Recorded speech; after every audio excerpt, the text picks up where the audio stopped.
$100 지폐하며 떠오르는 얼굴, 미국의 건국의 아버지 벤자민 프랭클린, 다들 아는 이름이죠? 근데요, 우리가 기억하는 그 위대한 모습 이전에 모든 걸 버리고 보스턴을 뛰쳐나왔던 한 10대 소년이 있었다는 사실 알고 계셨나요? 프랭클린의 진짜 시작점은요, 바로 그 이야기에서부터입니다. 자, 그래서 오늘 우리가 던질 질문은 바로 이거예요. 도대체 어떻게 그저 평범한 인쇄소 견습생이 역사상 가장 존경받는 인물 중 한 명이 될 수 있었을까요? 그 비밀이 말이죠. 바로 실수와 배움, 그리고 아주 대담한 선택으로 가득했던 그의 젊은 시절에 숨어 있습니다.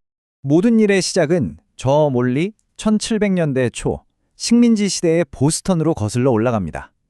당시 젊은 벤자민에게 이 도시는요, 기회의 땅이라기보다는 꼭 벗어나고 싶은 감옥 같은 곳이었죠. 아니, 겨우 12살의 말이에요. 프랭클린은 21살이 될 때까지 형 제임스의 인쇄소에서 일해야 한다는 계약에 묶여버립니다. 무려 9년이에요, 9년. 어린 소년한테는 정말 영원처럼 느껴지는 시간이었을 겁니다. 사실상 형의 소유물이나 다름없었던 거죠. 하지만 그 어떤 계약도 이 소년의 지식에 대한 갈망을 막을 순 없었습니다. 여기 나온 문장 그대로예요. 용돈이 조금이라도 생기면 전부 책 사는 데 쏟아부었죠. 밤늦게까지 몰래 빌린 책을 읽고 들키지 않으려고 동이 트기도 전에 돌려주곤 했다고 해요. 책만이 그의 유일한 탈출구였고 또 은밀한 반항이었던 겁니다. 생각해보세요. 양초를 만들고 인쇄기를 돌리는 이 고된 노동이 그의 지적 호기심을 채워줄 리가 없었겠죠. 그는 단순히 기술 하나 배우는 데에 만족할 사람이 아니었어요. 그보다 훨씬 더 큰 거, 바로 자기 자신을 완전히 다른 사람으로 개선하고 싶다는 열망에 사로잡혀 있었던 거죠. 진짜 흥미로운 점은 바로 이거예요. 그가 어떻게 독학했는지 한번 보세요. 그는 당대 최고 작가들의 글을 완벽하게 마스터하려고 자신만의 훈련법을 만들었습니다. 이게 그냥 따라 쓰는 수준이 아니에요. 문장의 구조랑 논리를 완전히 분해했다가 그걸 다시 자기 걸로 재조립하는 과정인 거죠. 천재성을 역설계했다고나 할까요? 근데 문제는 그의 이 뛰어난 재능이 형의 심기를 건드리고 말았다는 겁니다. 벤자민이 몰래 익명으로 신문에 쓴 글들이 엄청난 인기를 끄니까 스승이자 고용주였던 형 제임스가 질투와 분노에 휩싸인 거죠. 결국 둘의 갈등은 그냥 말다툼 수준을 넘어서 폭력으로까지 번졌고 벤자민은 더 이상 버틸 수가 없었습니다. 결국 그는 정말 중대한 결심을 합니다. 불법인 줄 알면서도 계약을 깨고 아무도 모르는 낯선 도시로 떠나기로 한 거죠. 이건 나중에 프랭클린 스스로가 자기 인생의 첫 번째 중대한 실수라고 불렀던 일인데요. 동시에 그의 삶을 통째로 바꾼 가장 중요한 도박이기도 했습니다. 17살 소년의 여정, 그야말로 험난했습니다. 돈은 거의 다 떨어졌지, 추천서 한 장 없었지, 폭풍우를 만나고 굶주림에 시달리면서 뉴욕을 거쳐 필라델피아까지 수백 마일을 갔습니다. 그가 믿을 수 있었던 건 오직 자기 머리랑 인쇄기술, 그거 두 개뿐이었어요. 마침내 필라델피아에 도착했을 때 그의 모습은 정말 말이 아니었습니다.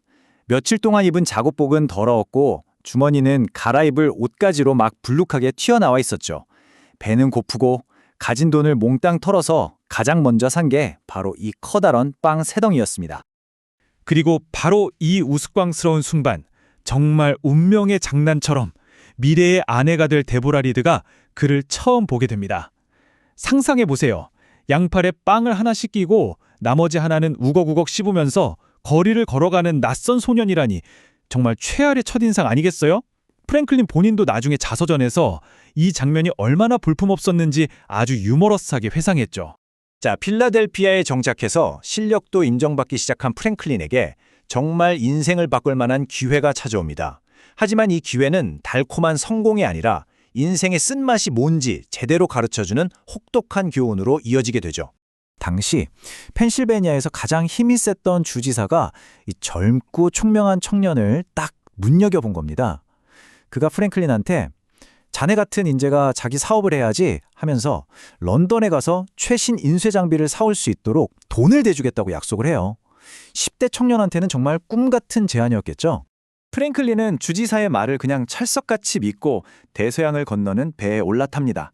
자기 미래가 걸린 추천서랑 신용장이 이 배 어딘가에 분명히 실려 있을 거라고 굳게 믿으면서 말이죠.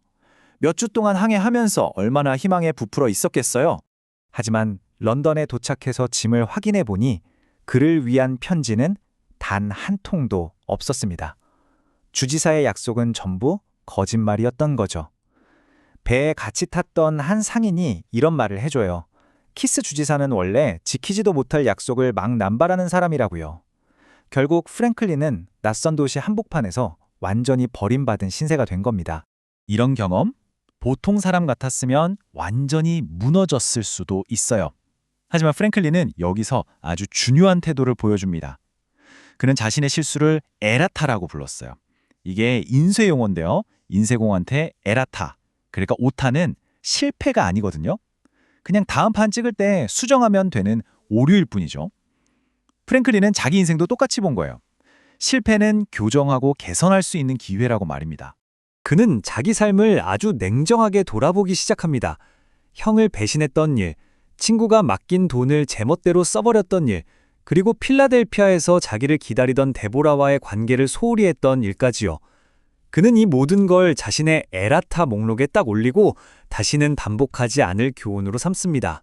런던에서의 이 쓰라린 경험은 프랭클린을 완전히 다른 사람으로 바꿔놓습니다.